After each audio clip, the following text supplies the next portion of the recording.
আবার এরপর আমরা ক্লাস 8 পর্যন্ত, তারপরে ইন্টারমিডিয়েট পর্যন্ত আমরা বিনা বেতনে বহুবৃত্তি সহকারে বই পুস্তক বাংলা সর্বপরি আমরা শিক্ষা ব্যবস্থা গ্রহণ করা হয়েছে। এটা ছিল আমাদের এই দলের সরকার ছাত্র থাকাকালীন সময় আপনাদের মহিলাদের জন্য একটা কাজ, যেটা হচ্ছে আজকে মহিলারা বাংলাদেশে বিভিন্ন জায়গায় তারা কাজ করার সুযোগ পেয়েছে। কেউ শিক্ষকতা করে, কেউ ডাক্তারি করে, কেউ বিশ্ববিদ্যালয়ের শিক্ষক, বাংলাদেশের বিভিন্ন অফিস আদালতে আজকে হাজার হাজার লক্ষ লক্ষ মহিলারা কাজ করতেছে। আর একটি কথা আপনাদের বলি, আমার নেতা তারেক রহমান আমাদের স্ত্রী খালেদা জিয়া এদেশের মানুষের আগামী দিনে আমরা ক্ষমতায় গেলে কি কি কাজ করবো 31 দফা আমরা এই ক্ষমতার জন্য দেওয়া হয়েছে। এই 31 দফা বাস্তবায়ন হলে আপনি আমি সকলে অনুভূত হব। আপনারা চাকরি বাকরি, ব্যবসা বাণিজ্য, চিকিৎসার জন্য কারণ কিছু প্রতারিত হইতে হবে না, ধরুন আপনাকে বিভিন্ন জায়গায় ধারে ধারে ঘুরতে হবে না। আমাদের এই দফার মধ্যে একটি অন্যতম হচ্ছে আমরা পারিবারিক কার্ড, যেটা ফ্যামিলি কার্ড দিব। এই ফ্যামিলি কার্ডের মধ্যে প্রত্যেকটা পরিবারের যিনি মহিলা তিনি পাবেন, এবং তিনি তার সন্তান কতজন, তার কজন বাচ্চা আছে, কজন লেখাপড়া করছে, কজন লেখাপড়া করতেছে, কয়জন বিবাহ হয়েছে, টোটাল তার পরিবারের একটা ডাটাবেস তৈরি করা হবে। এবং এই কার্ডের মাধ্যমে আপনার সেটা আপনার স্বাস্থ্য সেবা পাবেন। যারা ফার্মার, কৃষক, তারা সেখানে কৃষির ঋণ সহ কৃষির আধুনিক পদ্ধতি, চাষাবাদ এবং বীজ এবং কীটনাশক ঔষধ এবং বীজ সরবরাহ সব কিছু সেখানে থাকবে। আর আপনার যদি হেলথ কার্ড থাকে তাহলে আপনি ওই হেলথ কার্ডের মাধ্যমে আপনি বাংলাদেশের যে কোনো হসপিটালে গিয়ে আপনি চিকিৎসা করতে পারেন। ওখানে গিয়ে ডাক্তারের কোনো টাল বাহানা চলবো না, কারণ ডাক্তার এখন বিভিন্ন হসপিটালে যায়, দেখেন না তারা ভালো থাকে, নানান সমস্যা থাকে, চিকিৎসা হয় না, তখন আর এই ধরনের কোনো ব্যবস্থায় থাকবে না।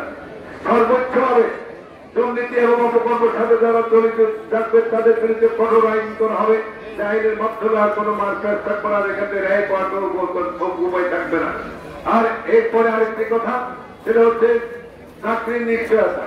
আমরা ক্ষমতা আসলে 4 কোটি বেকার যুবক যুবতী আমরা বাধা দেওয়া হবে 1 বছর পর্যন্ত। এর মধ্যে তাদেরকে ট্রেন আপ করা হবে, তাদেরকে যে যে কাজের জন্য প্রযোজ্য সেইভাবে তাদেরকে গড়ে তোলা হবে। তারা যাতে করে কাজ করি, কর্ম করি, নিজের এবং পরিবারের ভাগ্য পরিবর্তন করতে পারে। আমরা বাংলাদেশের মানুষের শিক্ষা ব্যবস্থার আমূল পরিবর্তন করব। এই যে মানদাতার আমাদের শিক্ষা, এই শিক্ষা দিয়ে আমাদের কোনো লাভ হবে না, কারণ এই শিক্ষা দিয়ে আমাদের কোনো লাভ হবে না। এখন আধুনিক, এখন বিশ্বায়নের শিক্ষানীতি যেটা প্রণয়ন করাবে, আপনার মেয়ে, আপনার ছেলে 5 করার পর তারা চাকরির জন্য এখন চাকরি আপনার ছেলে মেয়েদেরকে খুঁজবে।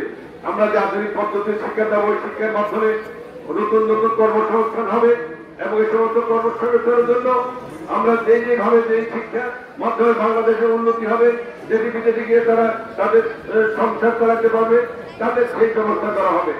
আর আমার এটা নিজের ইউনিয়ন, আমি সকল মা বোনদের প্রতি অনুরোধ করবো স্বনির্ভর হবে।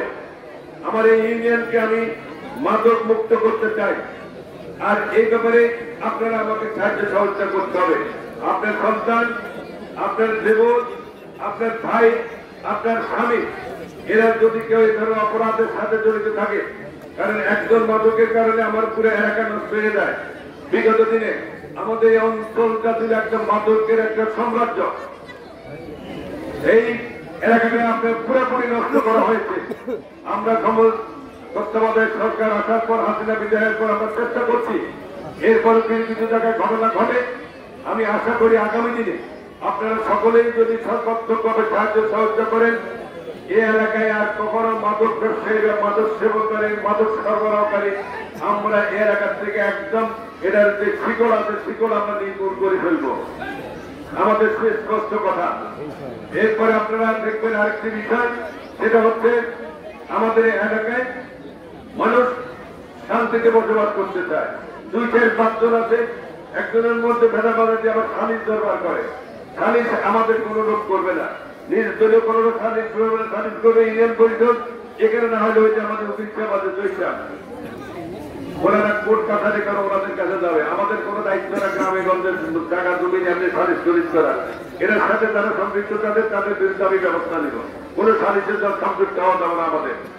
আরেকটি বিষয়, সেটা হচ্ছে এটা সবচেয়ে ইম্পর্টেন্ট বিষয়, সেটা হচ্ছে আমাদের মা বোনদের নিরাপত্তা নিশ্চিত করা হবে। স্কুলে যাওয়া আসা, কলেজে যাওয়া আসা, হাটে বাজারে যাওয়া আসা, এটা সর্বোচ্চ নিরাপত্তার বিধান করা হবে।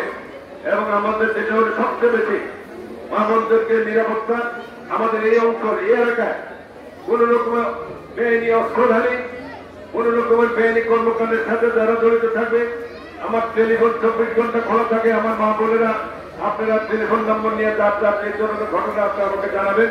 আমি আপনাদের পরিচয় গোপন থাকবে, কিন্তু আমি তাদের বিরুদ্ধে ব্যবস্থা নিব। আপনাদের নিকট সর্বশেষ আমার আরেকটি অনুরোধ করে আমি আমার বক্তব্য শেষ করবো, কারণ আপনারা কষ্ট করে রেখেছেন, দূর দূরান্তে যাবেন, কিছুক্ষণ পর হয়তো অন্ধকার হয়ে যাবে, তার আগে আমি শেষ করে দিচ্ছি। এবং আপনাদের জন্য এরা খাওয়ার ব্যবস্থা করতে সামান্য, আপনারা একটু লাইন করে খাওয়াটা কোনো পুরুষ, আমাদের কোনো যুবদল ছাত্র